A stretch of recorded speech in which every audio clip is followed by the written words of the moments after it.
Boku no Hero Academia essa semana se envolveu numa polêmica absurda que fez até mesmo a editora Shueisha e o próprio autor se retratarem no Twitter e editarem o que eles tinham colocado no mangá dessa semana. Vamos entender isso aqui. O que aconteceu, galera? Boku no Hero Academia essa semana teve um capítulo que apresentou um vilão chamado Maruta. O que isso significa? Pra gente que mora aqui no Brasil, parece que é um nome aleatório, né? Tipo, nome aí de japonês, não tem nada a ver. Só que esse nome tem um significado. Esse termo tem um significado específico com um contexto histórico. A gente sabe que os nomes em Boku no Hero, eles normalmente significam alguma coisa, por mais básica que seja, como Bakugou significar explosão. Então, acontece. Em Boku no Hero a gente tem esse tipo de coisa, então não parece que esse nome foi por acaso, mas vamos entender aqui o que esse nome significa exatamente. Maruta era o nome dado pelos japoneses aos prisioneiros que fizeram parte de um programa de experimentos em humanos e animais. Embora a Convenção de Genebra tenha proibido o uso de armas químicas e bacteriológicas, em 1925, uma unidade secreta para o desenvolvimento de armas biológicas, a chamada Unidade 731, foi estabelecida pelo exército japonês no nordeste da China, após terem invadido o país na década de 30. Então tem toda uma questão aí envolvendo as guerras envolvendo o Japão e os países asiáticos, né? A Coreia do Sul, tanto a Coreia do Sul como também a China e os outros países asiáticos também, e que por conta disso terem colocado o nome das vítimas como sendo o vilão nesse capítulo de Boku no Hero, soou um pouco confuso, já que, por exemplo, ele sendo um japonês, imagina se, por exemplo, ele concorda com o que os antepassados dele fizeram, por exemplo, né? Esses caras aí, esses Maruta, tinham que mais se ferrar mesmo, tinha que fazer experimento nesses caras todos aí, nesses chineses aí, nesses coreanos, não tô nem aí, tinha que todo mundo ter morrido mesmo, sabe? Num exemplo mais extremo, daria pra gente tirar essa interpretação. Então isso fez com que até a própria editora Shueisha fosse ao Twitter e se retratasse e ditasse que iria mudar sim o nome do personagem, obviamente, né, na versão do volume do mangá, claramente, mas também nos próximos capítulos onde o personagem pode muito bem continuar aparecendo. Então ela disse o seguinte: o comunicado da 10ª edição da revista Weekly Shonen Jump, lançado no dia 3 de fevereiro. Os fãs apontaram que o nome Maruta Shiga, de Boku no Hero Academia, é uma referência a acontecimentos históricos passados. O autor e a editora não tiveram essa intenção. No entanto, relacionar a obra com fatos históricos não relacionados não é o nosso objetivo. Portanto, depois de consultar o autor, decidimos mudar o nome do personagem.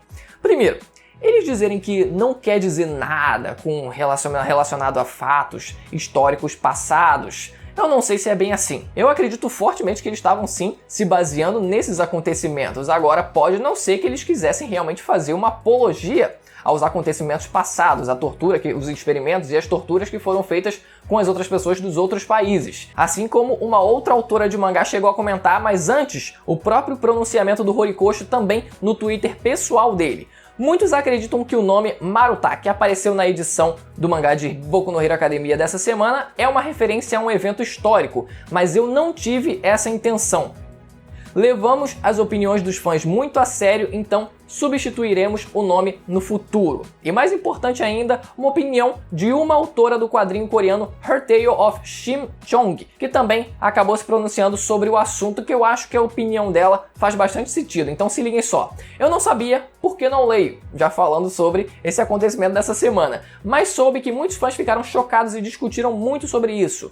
Eu acredito que dar esse nome foi uma decisão ingênua por parte do autor, mesmo que sua intenção fosse criticar a história. E eu realmente concordo plenamente com ela. Eu acho que essa foi de fato a intenção. Não quer dizer que não tinha nada a ver com esses acontecimentos históricos. Não, tá muito na cara que tinha alguma coisa a ver, só que ficou estranho da forma que você colocou. Parece que você inverteu um pouco as coisas. E ela continua dizendo aqui: por que ele usou o nome associado às vítimas para colocar o nome do vilão? E se fosse uma vilã nazista chamada Anne Frank?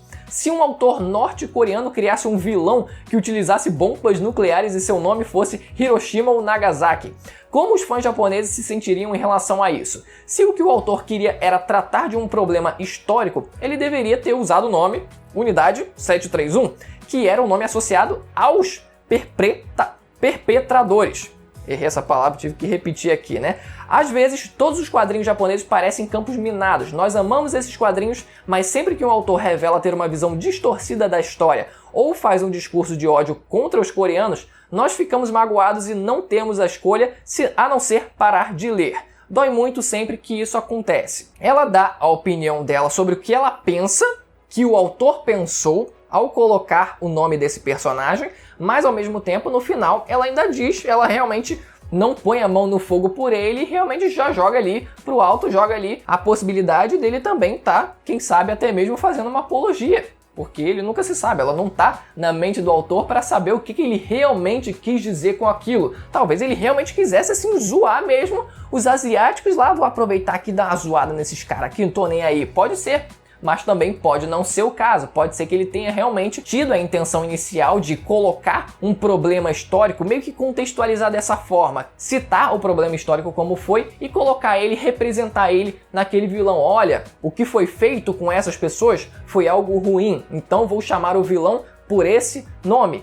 Eu acredito que foi isso, mas como eu falei, assim como ela, também não dá pra gente colocar a mão no fogo pelos caras. A gente não sabe o que os caras têm na cabeça. Claro, pra gente que tá aqui no Brasil, pouco importa porque a gente não se afetou em nada com isso, nem no passado, nem no presente. Mas é importante a gente ficar ciente do que realmente representou, né? Ficar um pouco mais ligado nessa parte histórica também. E mais do que isso, entender como as mudanças atuais no mercado digital têm sido cada vez mais dinâmicas. Olha o ponto em que chegou o fato de que as pessoas reclamando desse pequeno detalhe, que claramente para algumas pessoas foi um grande detalhe, foi algo a ser considerado, a não ser ignorado, e por meio do boicote natural fizeram com que aquilo fosse alterado do próprio mangá e numa resposta assim rápida. A editora postando a resposta nessa segunda-feira já. O autor postando a resposta nessa segunda-feira já, no dia da publicação oficial do capítulo, que é na segunda-feira, pelo menos na versão impressa, né? A gente tem agora o aplicativo da Manga Plus, todo domingo ao meio-dia, com os capítulos em publicação simultânea com o Japão. Então, tô zoando, nem a propaganda que eu tô fazendo, mas se vocês quiserem ver, é o aplicativo oficial da própria Shueisha. Então imagina se, por exemplo, 10 anos atrás isso seria possível, da galera chegar, começar a reclamar. Eu, pessoalmente, não vi ninguém reclamar, porque a gente viu, você viu, ninguém viu. Claro, óbvio, que a gente mora no Brasil, você tá falando português, a gente nem sabe o que isso significa, então pra gente não fez diferença, mas pelo visto rolou sim um burburinho muito grande lá em relação provavelmente aos coreanos, em relação aos próprios chineses, então realmente foi uma massa muito grande falando sobre isso, principalmente na China, que, porra, os capítulos vazam na própria China. Então, a própria China mesmo é um mercado muito grande, né? Um pessoal que consome muito mangás, então aconteceu deles também reclamarem sobre isso, foram as pessoas mais afetadas. Pode ser que outros países também tenham tido alguma participação nesse boicote, mas pelo menos esses dois países, a Coreia do Sul e a China, parece que foram os que mais se pronunciaram em relação a isso. Mas mais uma vez, olha o quão longe a gente chegou. E é aquilo, o pessoal sempre fala tipo, ah, mano, se não gostou não assiste, pra outras coisas, né? Pra outros assuntos, pra esse nem tanto. Mas, não gosto, não assiste, não gosta, não assiste, não quer, reclama, você acha que vai mudar? Olha só o nível que a gente chegou. Pode sim que algumas outras coisas daqui pra frente também sigam dessa forma. E enquanto eu editava esse vídeo, saíram algumas atualizações sobre esse caso. Parece que a China, na verdade parece não, aconteceu mesmo. A China respondeu à controvérsia, suspendendo a publicação do mangá em suas maiores plataformas, Bilibili e Tencent. A Bilibili afirmou que o mangá foi removido por não corresponder às políticas chinesas, mas a Tencent não se pronunciou sobre o assunto. Então, pelo visto, isso foge um pouco, obviamente, né, do processo natural, do boicote natural, que a gente estava falando aqui nesse vídeo, e isso já parte, óbvio, de uma maneira um pouco mais autoritária, de forma realmente feita na canetada, né, que não é sempre o mais ideal, mas é o que está sendo feito agora na China. Vamos esperar para ver onde que isso vai dar. Mas diga aí nos comentários o que vocês acham em relação a isso. Para mim, pessoalmente, não faz muita diferença porque, novamente, não fui eu que vivi essa história, mas é importante a gente conhecer um pouco dela dos outros países para pelo menos ficar consciente em relação a isso, mas diga aí nos comentários o que vocês acharam. De qualquer forma, deixa o like no vídeo, se inscreva no canal e ativa o sininho para acompanhar mais vídeos de Boku no Hero Academia, beleza? Vou ficando por aqui, até a próxima, tchau!